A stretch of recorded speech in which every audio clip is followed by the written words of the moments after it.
ایک بدو عورت تھی، جب آپ تشریف لے گئے نا ہجرت کر کے مدینہ، تو رابغ ایک جگہ آتی ہے، وہاں بھوک لگی، پیاس بھی، تو ایک خیمہ دیکھا، وہاں پہنچے تو ایک بڑھیا بیٹھی تھی، اس کا نام تھا ام معبد الخزاعیہ۔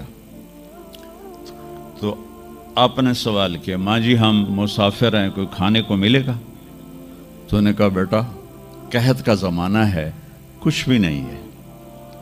ایک بکری بیمار اور کمزور اور بن بیاہی کھڑی ہوئی تھی، تو آپ نے کہا اس بکری سے دودھ نکال لوں؟ تو اس نے ایسے بڑی حیرت سے دیکھا کہ یہ عرب ہو کہ ایسی بات کر رہا ہے کہ اس بکری سے دودھ نکال لوں؟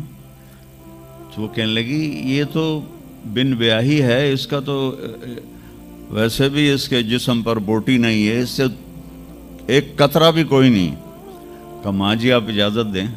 کہا لگا ٹھیک ہے۔ تو وہ آپ کو غور سے دیکھنے لگی، چونکہ انہونی بات ہو رہی تھی۔ آپ نے اتنا بڑا وہ تھا برتن، وہ آپ نے لیا اور اس کے تھنوں کو یوں ہاتھ لگایا تو وہ چھلک کے مشکیزے کی طرح نیچے آ گئے، اور آپ نے دودھ نکالا اور وہ فل ہو گیا۔ آپ نے حضرت ابوبکر کو پلایا، عامر بن فہیرہ کو پلایا، عبداللہ بن اریقت جو آپ کے رہبر تھے، آخر میں آپ نے خود پیا، پھر دوبارہ نیچے بیٹھے اس کے، اور پھر نکال کے پورا وہ جگ بھر کے رکھ کے دے آئے۔ بکری کی عمر ہوتی ہے 7 سال، 7 سال تک یا ذبح ہو جائے یا وہ از خود مر جائے گی۔ بہت کم ہوتا ہے کہ کوئی بکری 7 سے 8 سال ہو جائے۔ یہ اس بکری کو میرے نبی کے ہاتھ لگے تھے، یہ بکری 22 برس زندہ رہی، 22 برس، اور اس کو ذبح نہیں کیا گیا، یہ مر گئی، خود ہی مر گئی، وہ نبی کے ہاتھوں کی برکت۔ شام کو اس کا خاوند آیا ابو معبد، انہوں نے کہا یہ دودھ کہاں سے؟ تو ام معبد کہنے لگی اس بکری سے۔ پاگل ہو گئی ہیں، یہ بکری دودھ دے سکتی ہے؟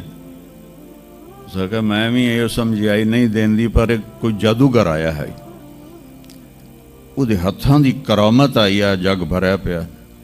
کہنے لگا ان عتیلی، مجھے اس کی صورت بتا، وہ کیسا تھا؟ مجھے لگتا ہے یہ وہ قریشی ہے جس کی خبر مشہور ہو گئی ہے کہ وہ مکہ چھوڑ کے مدینے جا رہا ہے۔ تو اب وہ بولی، ترجمہ بعد میں کروں گا، آپ الفاظ کا ردم اور اس میں جو موسیقی ہے اس کو آپ تھوڑا محسوس کیجئے گا۔ رأیت رجلا ظاہر الوداء ابلج الوجه حسن الخلق لم تعبه ثجلة لم تزری به سعلة وسیم قسیم فی عینیہ دعج فی اشفارہ وطف فی صوتہ سحل فی لحیتہ کثاثہ فی عنقہ سطع اذا تکلم علاہ البہا واذا سکت علاہ الوقار من انفسکم۔ تو کہ میں نے ایک شخص دیکھا جیسے 14ویں کا چاند کپڑے پہن کے نیچے اتر آیا ہو، اور 14ویں کے چاند کی طرح چہرہ چمکتا تھا، کلیوں کی طرح روشن تھا، ماتھا بہت خوبصورت چوڑا تھا، سر بہت خوبصورت سیاہ بڑے بال تھے، اور بھویں بڑی خوبصورت کمان کی طرح، یہاں بال نہیں تھے، یہ جگہ صاف تھی۔ یہ ہماری بچیاں یہاں ان کو لیزر کرواتی ہیں، بھائی تو ان کو مٹاؤ یہاں سے، ہائی ہائی بھی کر دیا تو اے بھی مٹائیں دیا۔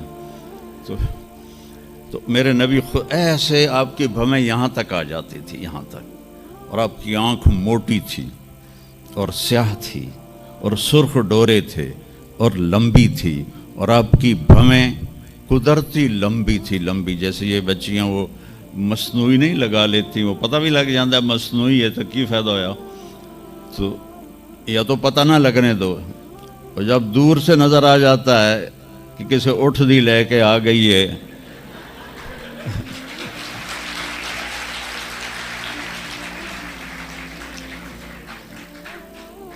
اونٹ کی بھویں بڑی موٹی ہوتی ہیں اور ڈبل ہوتی ہیں، ڈبل، تو اس لیے میں نے کہا جی میں کیسے اٹھ دی لے کے آ گیا.